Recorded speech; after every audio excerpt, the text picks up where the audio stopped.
gawi. Oo, boss. Magmumukha akong magalang-galang. Yun ang kailangan natin. Malinis. Alam mo ba yung mga tumatakbo na yan sa eleksyon? Sobrang pabida. Tama ka, boss. Sikat lang sila. Puro paandar. Pero, wala namang alam at kakayahan. Totoo yan. May mga pabida dyan. Ang kailangan na natin, yung may tunay na malasakit sa bayan. Kaya kailangan natin ng maayos na basehan sa pagpili ng kandidato. Yung hindi karapat-dapat, tanggalin na sa listahan. Kamiss talaga si Senador Miriam Defensor Santiago noon. Yun ang tipong senador na may paninindigan at taglay na talino. Sana nga magkaroon ulit tayo ng ganong senador. You may not like the person. You may not like her presence here. But you have to respect the office of the Vice President. That is all. Because that is guided by the tradition. Ayan, si Congressman Marcoleta. Matalino, matapang, may integridad at laging nasa tama. Sabi nga nila, yan ang lalaking bersyon ni Senator Miriam. Yan ang klase ng kandidato na gusto ko. May malasakit at magmamahal sa bayan. Ayan ang hinahanap natin ngayon. Hindi lang matalas at matalino. Kundi malinis pa at pulido ang serbisyo. Ang inaffirm ng court, yung suspension, hindi yung pagbabayan ng maximum fine. Meron kang intellectual dishonesty rito eh. Sana si Marcoleta ang iluklok natin sa Senado, yung may alam sa paggawa ng batas at may prinsipyo. Yan ang dapat na nasa Senado. Maayos, malinis at pulido. May integridad. O boss, kay Marcoleta, may pag-asa pa. Save our country, save our country, Marcoleta! Kung gusto mo ng tunay na pagbabago, pumili tayo ng bago. Kay Marcoleta, may pag-asa ka.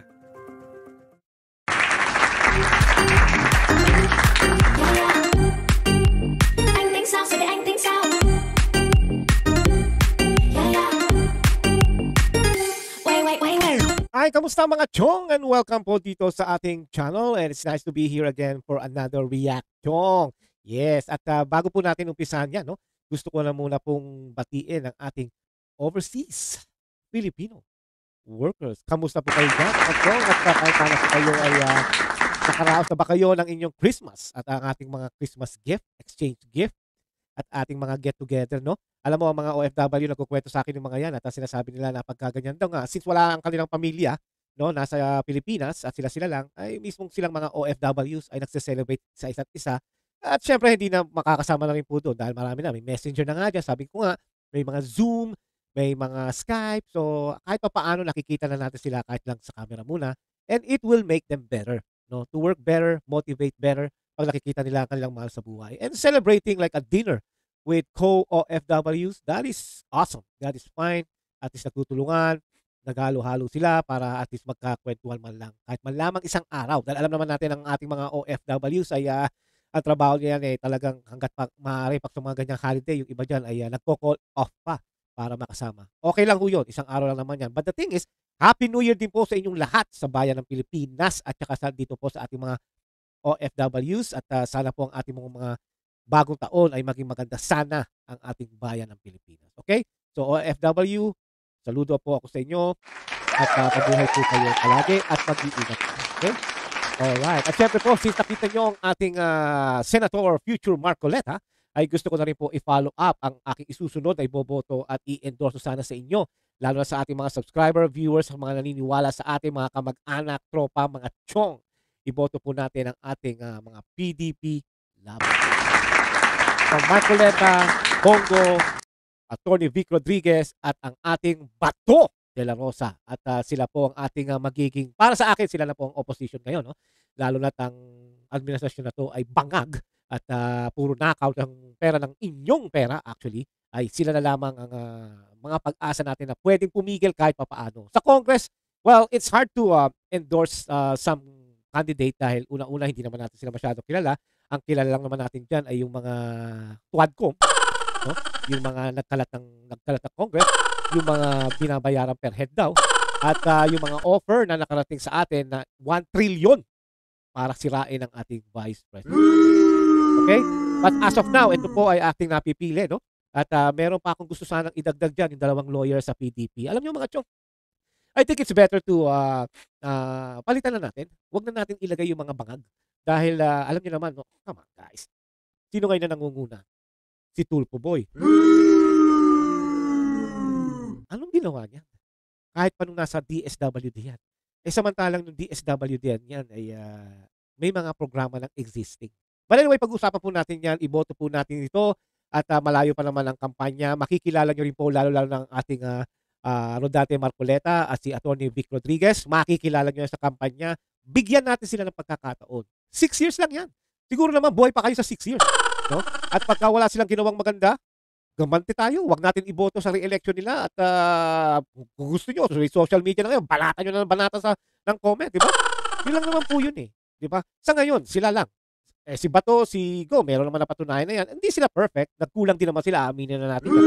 Pero kahit pa paano, nakikita mo rin naman ang kanilang pagka-loyal sa Pilipino. Hindi sila perfect. Again, no? Pero may puso pa rin kahit pa paano. Okay? Alright. At sana po, iboto natin sila straight. Dagdagan pa natin 4. Kailangan pa natin ng 8. O dami. Pambihira. Okay. Alright. Since pinag-usapan natin si Tulfo Boy, no? At ano nga ba ang nangyayari ngayon sa Congress, no? Kung saan ay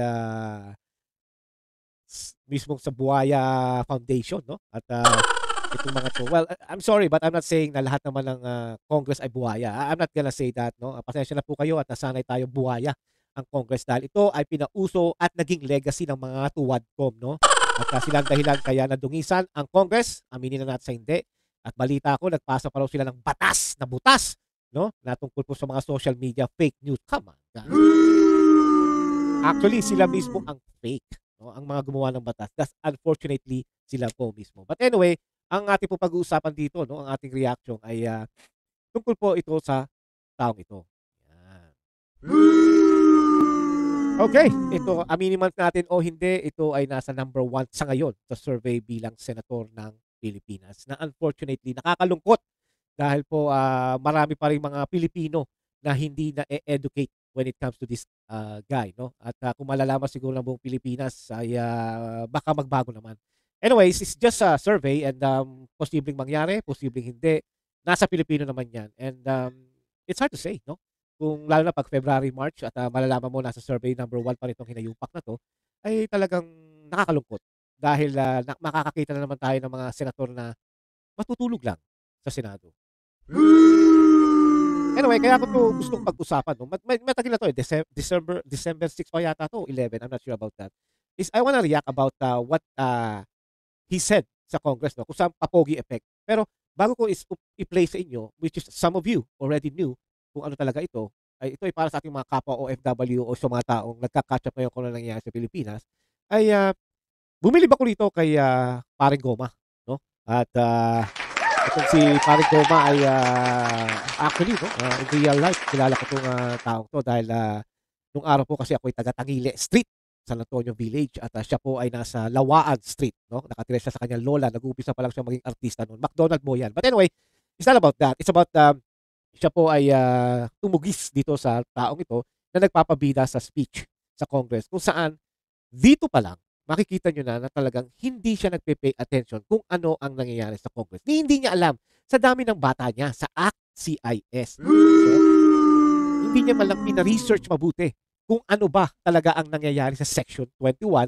Republic Act 9165 about drugs, di ba? Lately lang, puro droga na pinag-uusapan natin. Bangat. 3 days na tulog.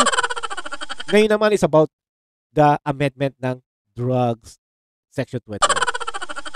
Okay? Anyway, i-ano po natin to. Panoorin po muna natin kung ano ba ang nangyari sa verses nitong dalawang to. Medyo nagkasagutan sila, which is, nagustuhan ko naman yung sinabi ni Richard. And you can tell, no, na talagang confident dito si Richard Gomez. And syempre, matagal ng ano yan eh. Matagal ng committee yan sa anti-drug, no? MAD. Naalala ko pa yun, nasa Pilipinas pa ako noon. Yan ang kanyang mga ginagawa. No? Siguro artista pa rin yata siya noon. Well, which is hanggang ngayon naman, artista pa rin siya, kahit congressman na siya. Pero ibig sabihin, isa na siya na i-involve sa mga ganun.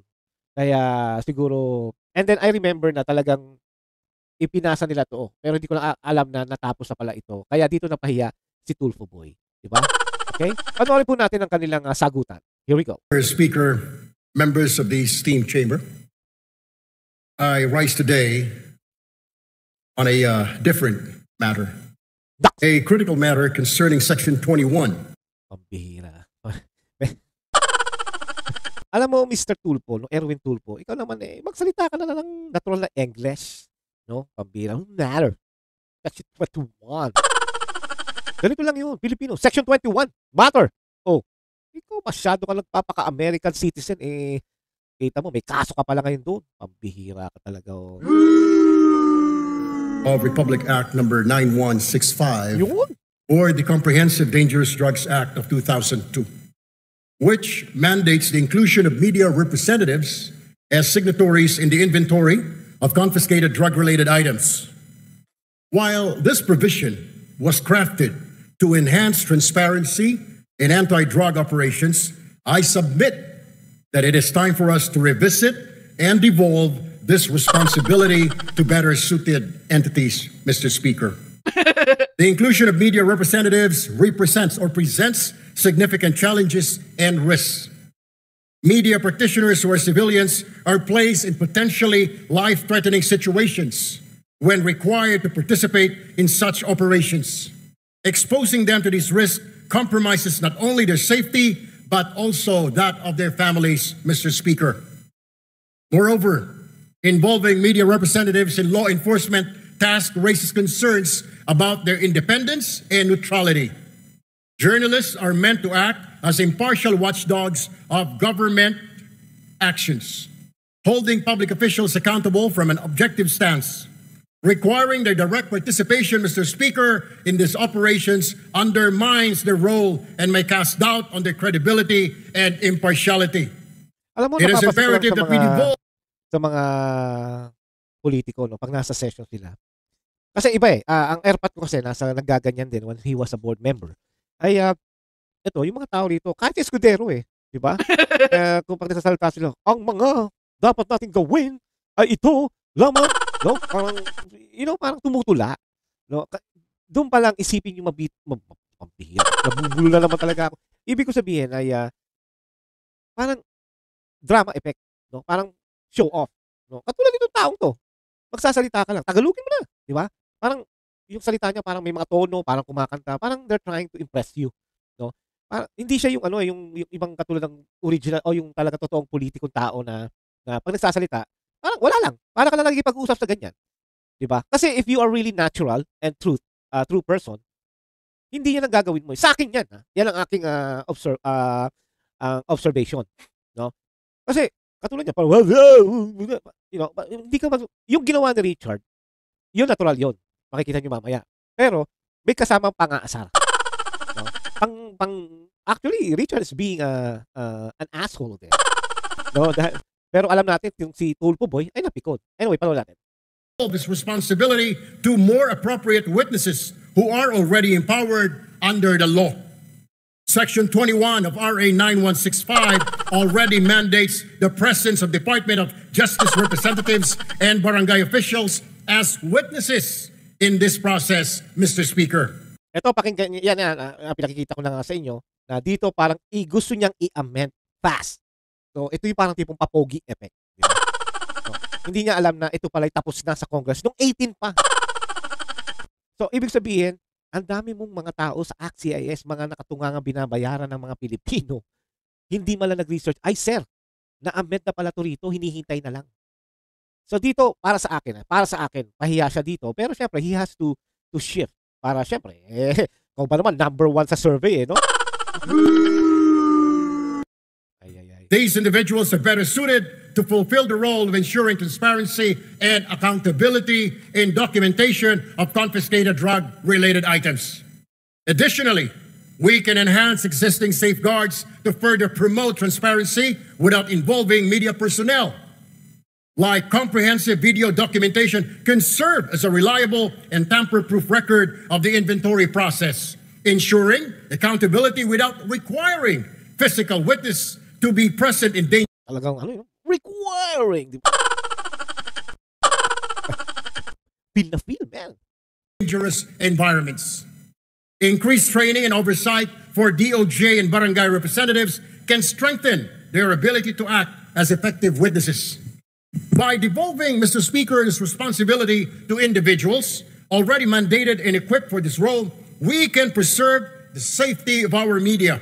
Professionals uphold journalistic independence and maintain the integrity of anti-drug operations. Mr. Speaker, I urge this esteemed chamber to consider an amendment to Section 21 of Ayan sabi amendment. Let's amend the Section 21. Republic Act 9165, replacing media representatives with more suitable alternatives while reinforcing mechanisms for accountability and transparency. Talagang feel na feel niya, no? So, talagang ako na ang nakakaano nito, ako na ang gagawa nito. Diba? Bago siya mawala, nag-iiwan siya ng pangalan. No? Pambihira talaga. Hindi man lang nag-research.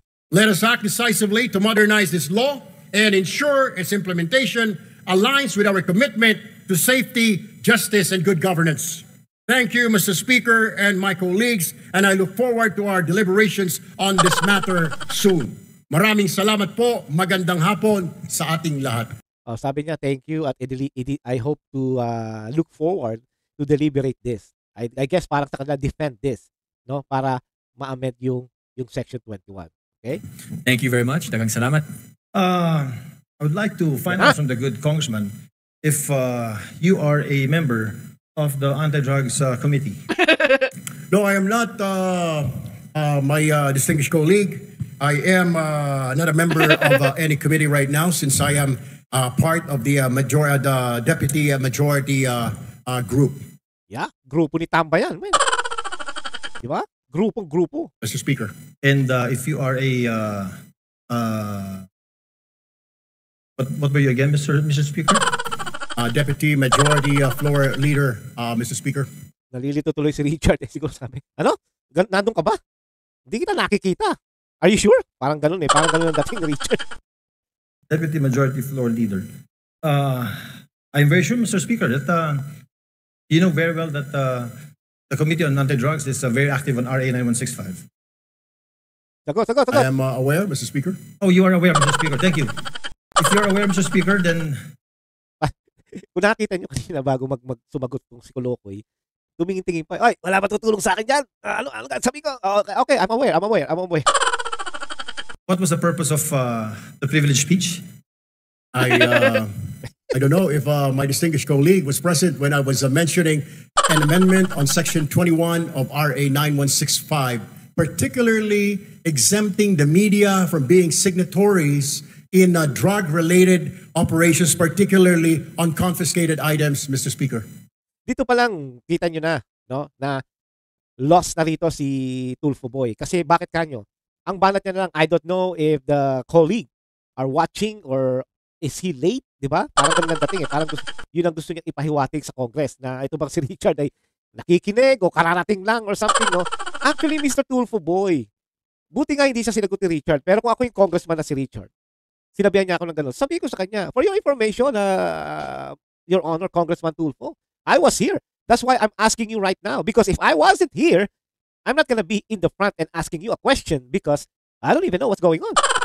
Diba? So, dito pa lang, dinidefend niya na yung sarili niya na parang, oh shit, I F up. Diba? Dahil alam ni Tulfo Boy na itong si Richard ay member sa mga committee on anti-drugs. Kaya, sabi niya, oh shit. Diba? So, hindi niya na alam ang gagawin. Kasi nga, papogi nga ang gusto niya mangyari. All right. Thank you, Mr. Speaker. The reason why I wanted to ask the good gentleman is because, you know, RA 9165 was passed already in the last Congress. And during this Congress, it has also been amended. And in Section 21 of RA 9165, I don't know if the good gentleman is aware, the Deputy Majority Floor Leader is aware that Section 21 has been taken up. Can you repeat that, Mr. Speaker? Tagalogin ko po. Aware po ba tayo? Yung tama naman si Richard Tagalogin ko na. Pwede niya nga sabihin siguro Richard, Tagalogin ko na, tatanga-tanga ka. Ikaw pa nga number 1 sa surf. Alam mo kasi ganito lang yan mga cho.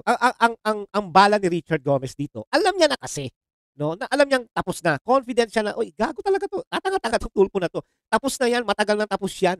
Di ba? Look at the way Richard Gomez move. Dito pa lang, if you are watching their movement, malalaman mo kung sino may alam Di ba? Look at Richard, talagang, alam mo na. Kasi alam niya na. Yung isa kasi nag-aalam-alaman na. No? Kasi nga, palibasa, feel niya, oh, I am number 1 sa survey, I can do this, I can show up, no? But look, dito pala nakita mo na yung pagkatanga ng isang tao. Ang nakakatawa dito, marami siyang resources. ACT-CIS yan. Maraming tauhan yan. Sana sinabi niya, oh, can you check this? Alamin mo nga kung itong Section 21 Republic Act 9165 was already fixed o kailangan pa i-amend sa Congress. Di ba? So, dito pa lang, you can tell, papogi effect ang Tulfo.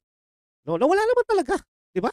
Ayun na, yung Section 21 po, ito po ay tinitake up po dun sa amendments natin sa RA 9165 in the committee. Kaya nga po, Mr. Speaker, kailangan natin balikan at bilis-bilisan po ang problema po natin sa Kongreso. Kaya po tayo napupulaan ng mga kababayan natin. Napakarami natin mga batas na kailangan ayusin, subalit hindi po naaayos, kaya kailangan po natin bilis-bilisan. Kung ito po ay na-take up, sana po ay bilisan pa para kaagad po ito ay ma-review at magawan po natin ang paraan dahil ito po ay kahilingan ng mga kasamahan po ng ating Fourth Estate, Mr. Speaker. Tama po. Napakaganda pong Yan. suggestion po niyan. Since kayo po ay malakas po sa Senado, baka pwede pong sila pong sabihan ninyo dahil wala po tayong counterpart sa Senado. Tapos na po tayo sa amendments natin. At yung pong privilege speech niyo kanina, pagtanggal po ng media, personalities, pag dumarating ang inventory time, pag merong babaybas, wala na po sa provision. Pagdating ho natin doon, Mr. Dito pala si Richard Gomez natatawa. Alam mo, ito si Richard, pinipigil niya lang yung tawa niya, yung laugh, you know. Kasi pagka tumawa siya ng tumawa, baka matrouble siya sa Congress, siyempre sabihin nga naman, bastos yan, disrespectful. No? Pero matatawa ka talaga, men. Kasi yung tao tumatakbo ng senator. And that's another legislative. Gumagawa rin ng batas. And then itong tatakbo, tatanga-tanga. Diba? So parang, come on, man.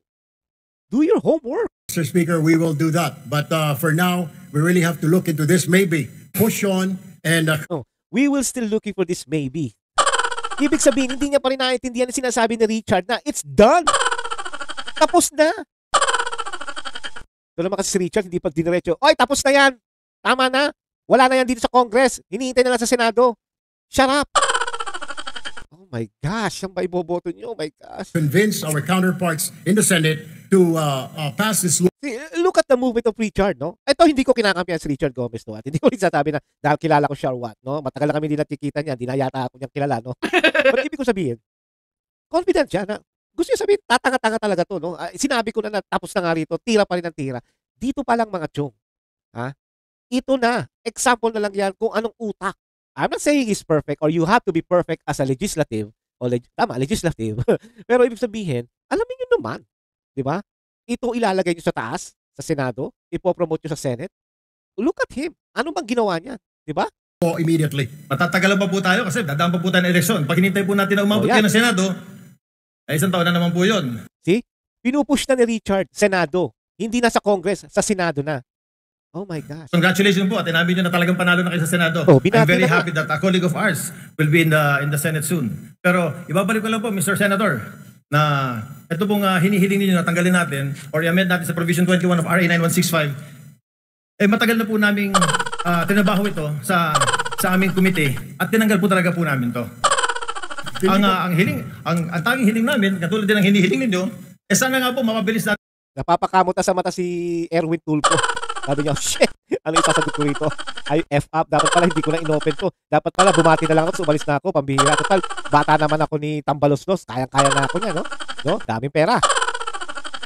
Anak ng teteng talaga. Oh. Dito, sa Senado, dahil sa Senado po, hindi ko alam, pero baka pwedeng kayo na po magsalita. Baka pwedeng kayo na mag-privilege speech. Pakisabi na, bilis-bilisan po para itong hinihiling natin na ma-amend itong Section 21 ay matapos na. Alam niyo ho, I will just have to correct my colleague. Hindi ba po ako senador, Your Honor? Demonyo, ako po isang mambabatas, ako po isang representative. Hindi pa po ako senator, no? Sa susunod pa, mananalo na ako. Dahil ako po ay nakaprogram na to be a Senate para ako po ay tagapagtanggol ni Bangag. No? At ang aking pong utol doon ay naghihintay na lang sa akin para dalawa na kaming buong. Ay. Kawawang Pilipinas. Hindi pa po ako senador. Tumatakbo po ako senador. Nais ko lamang po linawin na ako po ay isang congressman. Correct. Ako po ay member ng ACT-CIS party list at hindi po ako senador. Baka ang inyo po ibig sabihin, yung aking po nakatatandang kahuya po, siya po yung senador. Pangalawa, kaya ako nga po pinapabilis-bilisan para marinig po tayo sa Senado. Nabilis-bilisan po nila dahil ito po ay hindi pa naman batas. Habang ito hindi pa po batas, wala hong saysay ang pagre-review, wala hong saysay ang pagtanggal ho natin ng section na yan. Oh, sabi mo, i-amend mo dyan sa Congress. Ngayon, Senate na ang inaano mo, pambihira ka talaga. No? So, you can, hindi mo ma-defend. You know what? Alam mo, Tulfo, tuluan na lang kita, no? Sana sinabi mo, oh, ganun po pala. No? At na-amend na pala rito, natapos na pala dito sa Congress. I apologize, maybe na-misinterpret ko or na-misunderstood ko yung Section 21. I really apologize for that. But in case na ako'y manalo po sa Senado, which is ako'y mananalo dahil sagot ako ni Bangag, ay ilalakad ko ito upang mapibilis. Ganyan ang sinabi ni Marcoleta nung unang sinabi niya eh. Di ba?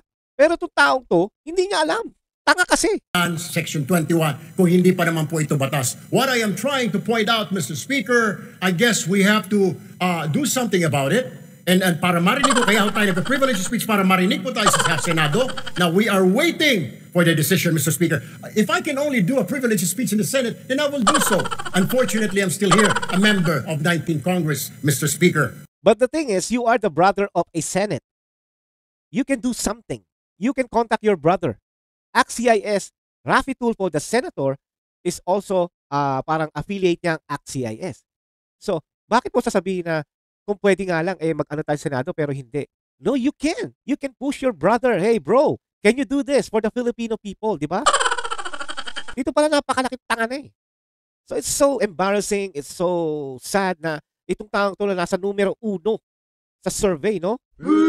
Tapos ito nakikita natin. Umpisa pa lang yan, mga chong. Umpisa pa lang yan. Salamat. Salamat, Mr. Congressman. Sinabi ko lang po yung sinabi niyo na gagawin niyo pagdating niyo po sa Senate. Inulit ko lang. But Mr. Congressman, we do something about it. We have done something about it. There you go. In the committee level, ito pong Section 21 na hinihiling ninyo ay wala na po. Alam niyo ho, Mr. Speaker, ito po ay nasa committee level. At tulad po ng sinasabi ko, kaya ko nga po, I am pushing for it. Bilis-bilisan po natin. Marami po tayo mga batas na pending po ngayon. Hindi lang po itong 9165. Marami pong kailangan revisahin, reviewin. Ang kailangan lang po natin ay bilisan po dahil ang taong bayan ay nag-aantay po. At hindi po tayong ika nga ay pwedeng manahimik. Parang, pag ako nanalo bilang senator, ang mga mukha nyo, pasisimentohan ko. Ang bahay nyo, pasisimentohan ko. Ang inyong mga damit, pasisimentohan ko. At pati ang mga tatay nyo, pasisimentohan ko. Gosh. Kaya mag-relax dahil po nakatingin po sa atin ang ating mga kababayan at gusto po nila na bilisan ang pagpasa. Bakit hindi mo sabihin niya kay Tambaloslos? Total, bata ka naman ni Tambaloslos at saka ni Bangag. No? Bakit hindi mo sabihin na, oy, tama ng hearing na yan. Wala naman nangyayari sa hearing. Tumulong na tayo sa Pilipino. Napakadali lang yan, Tulfo. Kung total, meron ka pang lakas na lumapit. Kita mo nga naman si Marcos, ginawa kang DSWD. Natanggal ka lang dahil sa status ng citizenship mo. Na meron ka rin pala ngayong kaso. Walang hiya talaga o ano man naman ang nangyayari sa Pilipinas. Pag-review, whatever, ang ng mga batas po natin, Mr. Speaker. Therefore, Mr. Speaker, I think the correct manifestation should be, since the requested section is to be amended, and it has been replaced already, Mr. Speaker, is that the correct manifestation should be, we request that the Senate should fast-track this House version of RA 9165. That, I think, is the correct manifestation, Mr. Chair. I will take that, Mr. Speaker, but what I'm saying is that the reason why I stood up today to remind not only our members here, but also our counterpart in the Senate, because I am sure they're also reviewing what we're doing here and watching us to fast track. Kung meron man, kung nandyan na po sa kanilang mga kamay, na bilisan because we cannot dictate them. Yes, you can't. The thing is, you have a brother in the Senate. You can ask him, bro, ano ba tong Section 21 na R1 Republic Act 9165 na ipinasa na pala ng Congress last 18 Congress pa? Baka naman pwede mong askasuhin ito, tol. Diba? Magkapatid naman kayo. Wala naman siguro masama. Total, it's the favor of the Filipinos. Hindi naman siguro illegal yan. Hindi naman pwede sabihin na, oy, bawal yan ha. Inaano mo yung kapatid mong senador na gawin ito. No, I don't think so. Kasi it's gonna be the betterment para sa mga Pilipino. Hindi naman para sa kayo lang. Diba? Kumita lang nga si Raffy Tulfo sa PCSO hearing eh. Oh, ano ba naman yung asikasuhin niya to? Diba? Patunayan nyo naman na talagang Tulfo kayo. Patunayan nyo naman na talagang mga Pilipino kasi hindi kayo nakikita eh. No? Simula nang umupo kayo sa government, nagbago na ang inyong style. Tapos pati isang kapatid yung Ben Tulfo, tumatakbo pa. Oh my gosh. Ano na mangyayari po mga Tulfo? can only suggest, Mr. Speaker. We can only tell them and inform the public that we already did this. Tama po ang ating kasamahan na sinasabi niya pong ni-review na po yan, inalis na po yan, para malaman po ng taong bayan na wala na po yan, wala na sa kamay natin yan po, ay nasa kamay na ng Senado para bilis-bilisan po nila. And that is the purpose. No, it's not. Your purpose is to amend it into the Congress, not in the Senate yet. Yan ang sinasabi mo kanina. You should rewind this. You should rewind your video that I'm pretty sure na ang mga bata mong bayad ay nire-record ka. O kung gusto mo, hiramin mo sa akin. Marami naman yan eh. Sa YouTube marami yan. Hindi yun eh. The thing is, you are trying to tell the Congress na i-amend natin itong batas na to dito sa Congress. It's not the Senate. Until na binanatan ka ni Richard. Na sinabing tapos na to. Matagal nang wala to. Hinihintay na lang sa Senate to. Sila na ang bahala magpapasa nito to make it as a law dahil pipirmahan to ni Bangag. Diba? Tapos kayo sabihin mo sa Senate. So, dito pa lang mga chong, talagang napahiya na siya. So, he has to shift. At sundin na lang yung sinabi ni Richard para maging pogi pa rin siya sa mata ng tao. Pero sa mga tao nakakaisip ng ganito, lawa ka. Ang iniisip na lang namin ngayon, kung dyan you F up, ibig sabihin you're not paying attention about the law of the Philippines, what more sa Senate? Yun lang yun. Of my privileged speech this afternoon, Mr. Speaker, my dear colleague. Sir. Thank you, Mr. Speaker. Oh, I thought amending Section 21 was the main thrust of the privilege speech. See that? I didn't know it was to fast track the House version of 9165. But nevertheless, Mr. Chair, yun na rin po ang hinihiling natin. Since yung nire-request po ng colleague natin na tanggalin po sa Section 21, yung pagsama ng media kapag po nag-iinventory sa mga bypass, sa mga nahuli na ay wala na po sa committee level. Wala na po, pumasa na po sa atin. Sana po, another privilege speech from our good colleague will tell the Senate, bilis-bilisan nyo naman, kasi binilisan na po namin.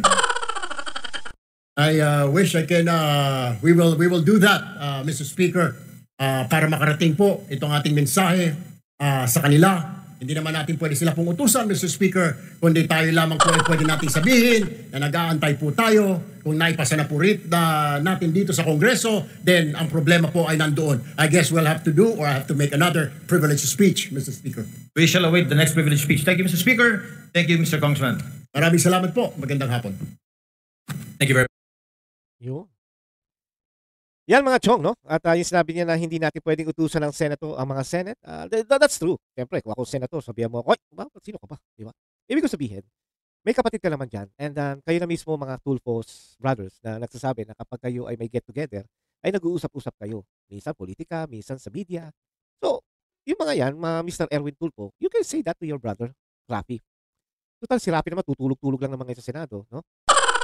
Baka dito magawa niya. Baka dito may pasa ang Section 21 R165 para sa mga media, no? Kasi masyado kang defensive eh, no? Hindi natural yung sinasabi mo. Kaya dito pa lang ay nakakatawa ka na. But anyway, kaya naman ganyan yan dahil nga malakas ang loob ng hinayupak na yan, confident siya na mananalo sa Senate dahil hawak siya nito, di ba? Kaya it's so disgusting, it's so sad na itong si Erwin Tulfo na dating hinahangaan ko rin. Actually, inano nga ako niyan eh. Binanatan nga ako niya sa copyright eh, no? Dahil daw pinakaya ko raw yung kanyang news, kinuha ko rin yung news, samantalang it's public naman, kaya shinare ko lang naman. Napasama pa ako. But it's okay, tapos na ako doon. Ganun talaga, kanya naman talaga yung clip na yun. Shinare ko lang. But anyway, yan ang dahilan, kaya malakas ang loob ng hayop na yan. At syempre, ito pang hinayupak na to, yung magnanakaw ng bayan. Diba? Kaya nga, it's really hard to say na itong taong to na dating hinahanga ng mga Pilipino ay, tau-tauhan na lang din. But the thing is, parang si Rafi Tulfo, ganun din. Na nung tumatakbo siya bilang senator, ang mga tao, ayos. Meron na tayong tagapaglaban sa Senado, may tagapagtanggol na, nasa na, wala. Sa PCSO. Oh, siya pa, di ba, kung naaalala niyo na si Senator Rafi Tulfo, sinabi niya, kung kinakailangan ako magre-renta, mag-iimbestiga dyan kay Robles at sa mga tao niya sa PCSO, I will do it in my own expenses. Di ba? Ano na nangyari? Meron ba nangyari? Wala. Ginawa na naman nga ang Pilipino. Pinaasa naman ng Pilipino. Si Tulfo na yan, ha?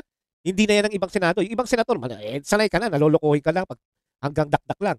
Tayo, naniniwala tayo noon kay Tulfo na, ayos. Pag sinabi ni Tulfo, gagawin niya. May nangyari ba? Wala. Ganun lang yan eh. Kaya nga so sad eh. Tapos, dalawa na naman Tulfo ang tatakbo. Diba?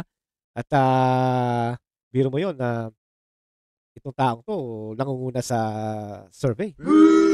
Kasi nga mga chong, hindi pa na-educate ang mga tao, ang mga Pilipino, yung mga ordinaryong Pilipino.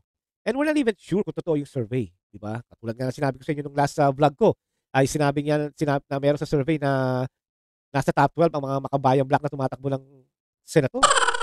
Can you imagine that? So, it's really hard. But the thing is, sabi nga nila, totoo nga raw na yung survey ay nangunguna nga itong taong to. So, it's so sad. Tapos, pang-apat pa yata yung kapatid niya si Ben Tulfo, di ba? I mean, I don't have a problem with the Tulfos, no? At lalo na kay Mr. Ben Tulfo. I respect him. Pero, bakit? Sa Senado. Di ba? Okay na sila sa media eh. Mas nalalapitan pa nga sila ng mga tao sa media. Eh, kita nyo naman yung isang Raffy Tulfo nyo. Yan ang example na lang. Nakatapak lang ng senator. Kita nyo. Wala na. Tumahimik na. Ang dami nang nangyayaring gulo. He never say something. Bakit? Dahil hinihintay niya bumaksak ang Sara Duterte para it's his chance to run for president. Yan ang nakikita ko eh. Di ba? Kung si Raffy Tulfo ay pang Pilipino talaga, hindi ganyan na mangyayari. Tapos dadagdagan nyo pa to, dadagdagan nyo pa lang isang dalawa pang Tulfo. Ano na mangyayari? Anong gagawin nila? Di ba? Ano? Magkakaroon ba ulit ng T3? Di ba? O magiging Senate 3? Anyway, pag-usapan natin itong hinayupak na to, no? Ay siya po ay meron palang meron din pala itong kaso to or may investigation pala to sa US mismo, no? Ay kaya nga di ba naalala nyo na itong taong to ay what do you call this? Natanggal sa DSWD dahil meron itong questionable sa status niya na hindi alam kung siya ay Pilipino o Amerikano, di ba? Pero unfortunately, after na matanggal sa DSWD, if you remember, sinabi ni Bangag, nahahanapan niya ng pwesto si Tulfo na hindi na iimbestiga ng COA. Pero hindi yata nakalusot o hindi na yata natuloy. I don't know, maybe Marcos Jr. always sleeping because of drugs, no? Kaya nakalimutan niya na. Alam mo naman ang mga drug addict, pagka nagsabi ngayon, bukas hindi na alam ang gagawin. No? So, he ended up in Act CIS. Ako nga nagtaka eh, kung bakit naging Act CIS yan, may investigation nga siya yung kanyang pagiging citizenship. Ngayon, tumatakbo siya senator. And it's hard to say, or unfortunately, na siya ay nasa number 1 ngayon. No? At ang pangit. No? At kasi sa dami naman na pwedeng piliin ng kapwa natin Pilipino, ay ito pang taong to. I guess nakatulong sa kanya ang pag-ano niya sa media.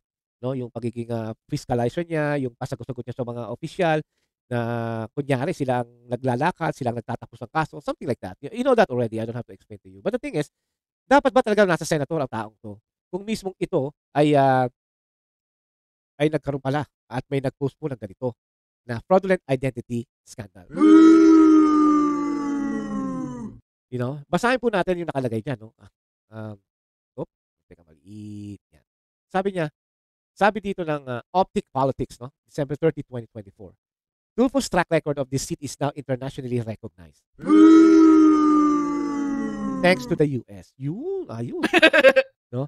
Department of State, a letter from the US Embassy in Manila dated October 11, 2022 revealed that Tulfo fraudulently acquired a US passport under the name of Erich Sylvester Tulfo, claiming to be born in Hawaii. However, evidence including his own admissions proves he was born in Tacloban City, Leyte. In 1963, this is not just a clerical error or a simple misunderstanding.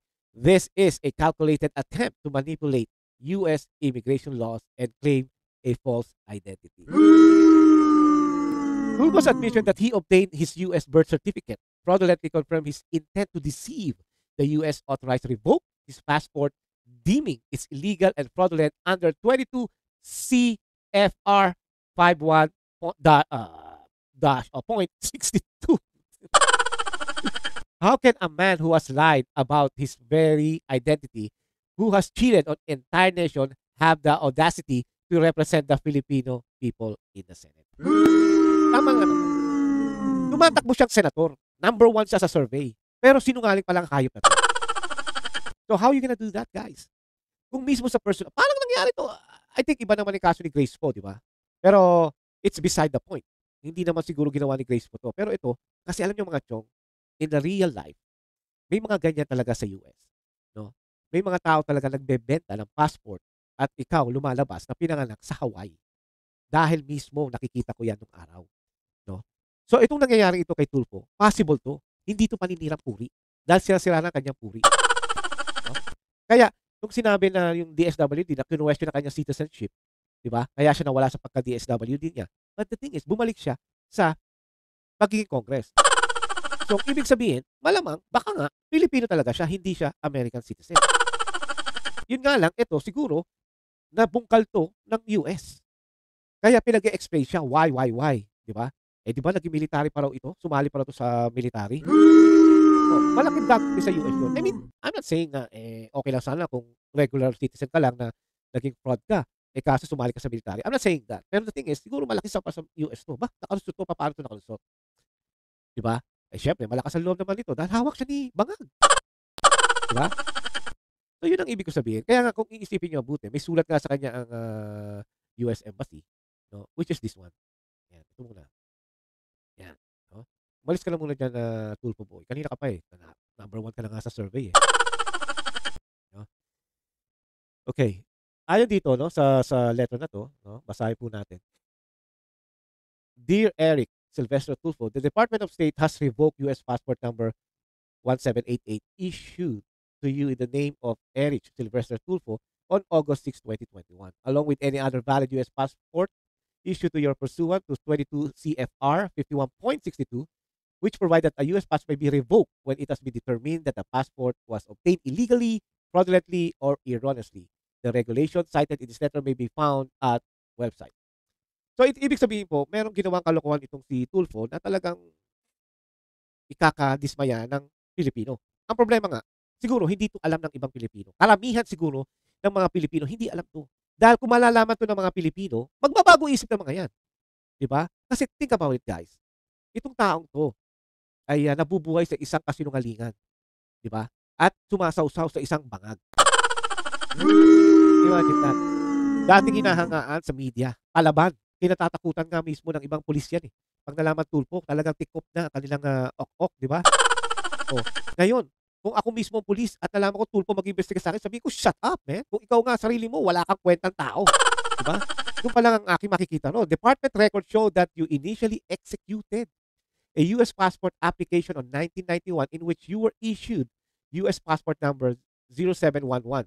On May 24, 1991. Subsequently, on October 19, 2001, you submitted a U.S. passport renewal application where issue U.S. passport number, this time 3235. Last 4 digits lang ako sinasabi ko. Additionally, on August 5, 2011, nagsabit na naman siya for renewal. As a result, you were issued a U.S. passport with a 7310 on August 5, 2011. Most recently, you submitted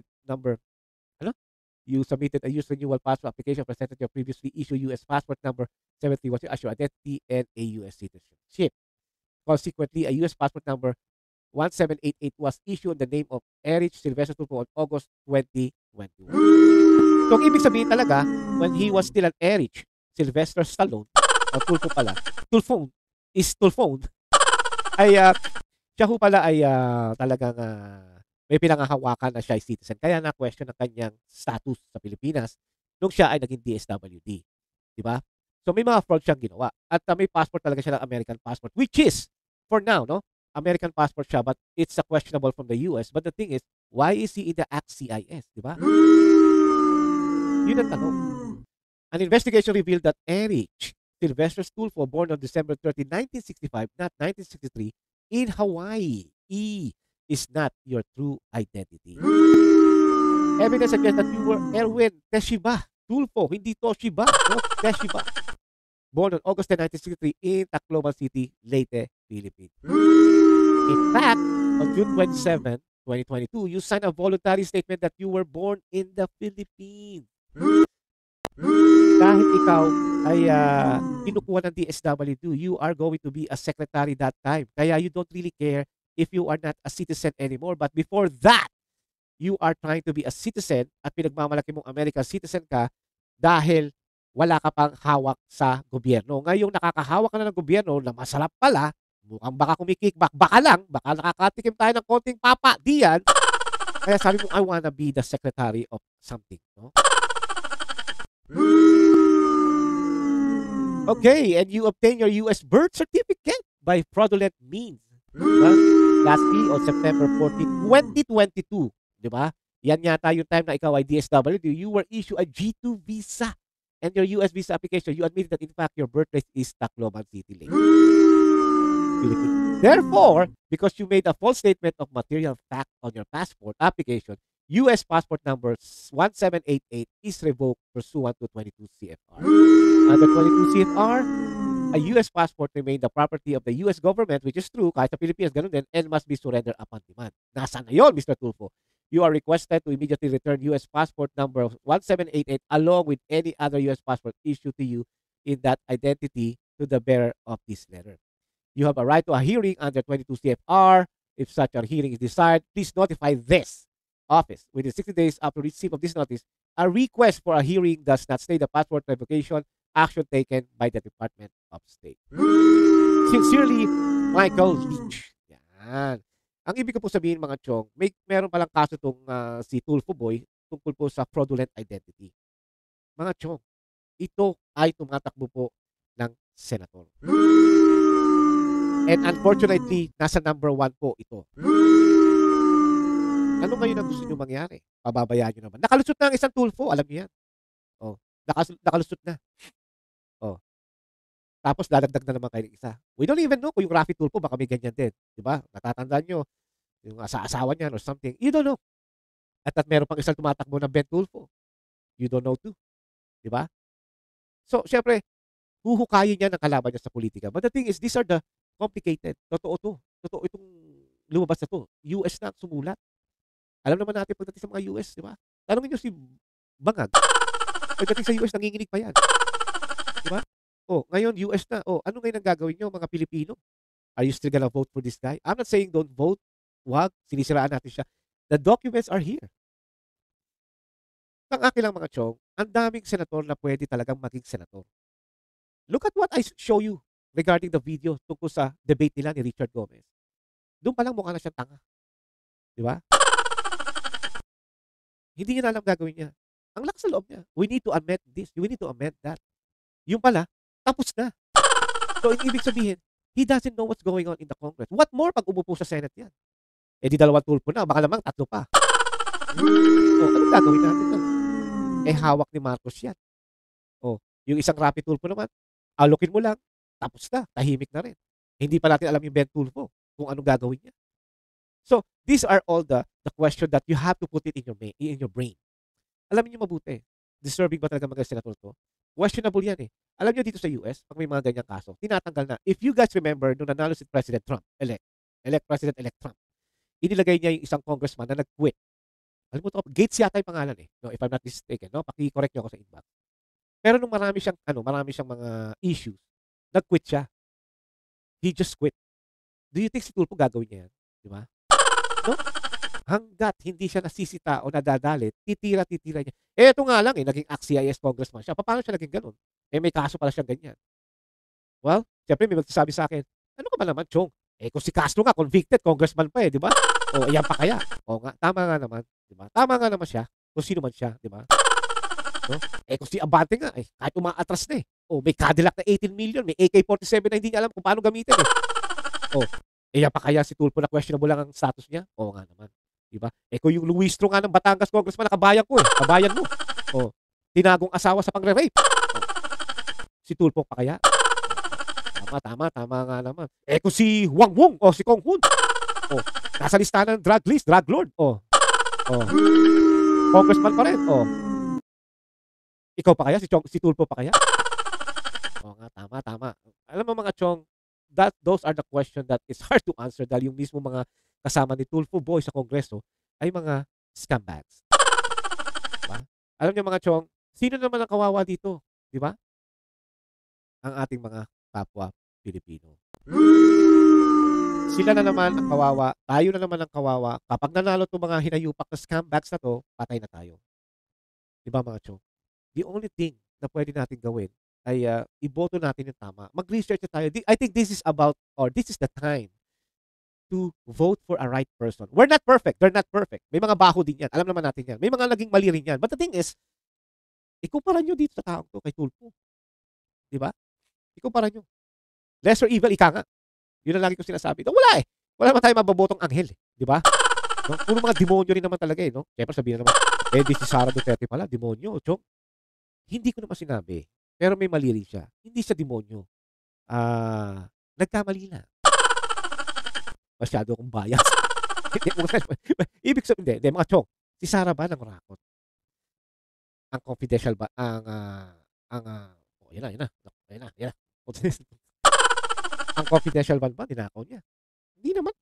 Explanation na nga, na-explain na nga mabuti ng nila Sara tsaka ng mga tao eh. Tsaka yung mga may utak. Eh, yung mga bumabakbak lang naman kay Sara, yung mga walang utak eh. Di ba? She's not perfect.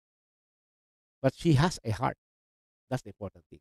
And the heart will make her oblige, correct nyo ako, na magsiserve sa Pilipino. Kasi if you have a heart, yung heart na yan, aangat niya sa utak. At yung utak mag-iisip, magigilty. Why do you think this person, Vice President Sara said, hindi nyo ako mababayaran. You cannot pay me. Diba? Ako ang magbabayad sa inyo ng serbisyo. Kaya mga chong, kaya ako sinasabi po ito at ibinibuild na po ang ating VP Sara. Dahil totoo. And nakita ko yan. And I'm gonna fight for it. No? Wala na tayong ibang leader. Sino ba ipapalit mo dito? Wala. Sino? Inbox nyo sa akin kung sino. Tingnan natin. Ang akin lang naman po mga chong ay Pilipino na naman ang kawawa dito. Pilipino naman ang magsasuffer. Hanggang kailan? 50 years. Nagsuffer na Pilipino.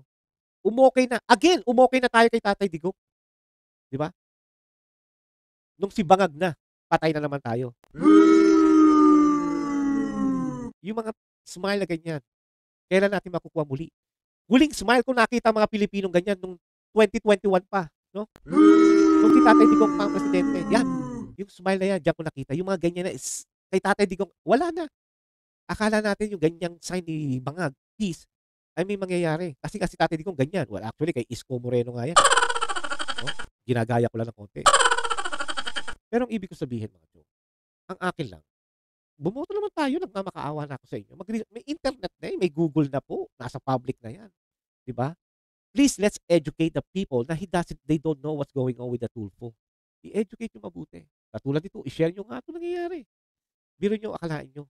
Ha? Biro nyo, akalain nyo pa, pambihira. Diba? Ito na lang po. Ha? Yan ang ibig sabihin.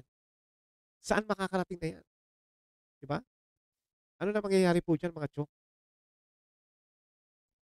Kaya sana po, maintindihan nyo naman po kung ano po ba talaga. The only thing na pwede natin gawin dito ay make sure alamin natin ang ilalagay natin sa balota. Sa akin, Marcoleta agad. Diba? Pangalawa, Rodriguez agad. At syempre, isasama ko na si Bato, si Go, yan ang mga lalagay natin. And may magdadagdag pa po tayo. Wala, sana nandun si Panelo tsaka si Harry Roque. Kaso si Harry Roque, nakahunting na eh. Ang bihira. Wala namang kasalanan. Oh, by the way, si Pastor Kibuloy, men. Sama na natin. Alam mo bakit? Alam mo natin yung mga bintang sa kanya. Wala naman yun eh. Wala pa. Diba? Kaya hindi pa po ako nagpupunta sa ganun. Para sa akin, ang nakikita ko lang kay Pastor ay tumulong siya sa Pilipino. Okay, let's say na may kaso siyang rape or abuse. Nasaan? Eh sa Amerika nga, dito sa US, wala na. They close it. They cancel it. US to. Oh, hindi basta-basta nababayaran dito. Meron din, pero hindi ganun kalaki. O hindi ganun kagarapan na katulad ng Pilipinas. Okay? Yun lang po. Alright. Sana po magustuhan nyo ang ating reaction ngayon. And then, please, wag mo natin kalilimutan. Mag-share tayo. I-share nyo to. Or i-subscribe nyo naman po ako. Yung mga dumadaan. Notification para pag may bago tayong content or video. At mag-like tayo para umangat tayo in that way. Ay makilala mabuti ang ating channel. Tayo po ay road to 700 million. No? Hindi po, 700 lang. Maraming salamat sa mga nag-subscribe. I really appreciate your subscription. And I will see you again. And then I am planning to do live again. No? Para po makapagsalita tungkol po sa buong pangyayaring itong 2024 about the Marcos at Duterte, the Bangag at ang tagapagtanggol ng bayan. Okay? In behalf of our group, Chong Talks, maraming salamat po. Happy New Year po sa inyo lahat at sana po maging maganda ang ating New Year. And God bless sa mga OFW. Enjoy yourself at kayo po ay magsama-sama sa bagong taon at magdadasal po tayo at ingatan nyo po ang ating health as a Pilipino. Magdasal po tayo na sana maging Duterte na po sana ang 2025. Okay? Again, in behalf of myself, maraming salamat po. See you again. At sabi nga ni Vice President Sara, mahalin po natin ang Pilipinas. Maraming salamat po and I will see you for sure. Bye-bye.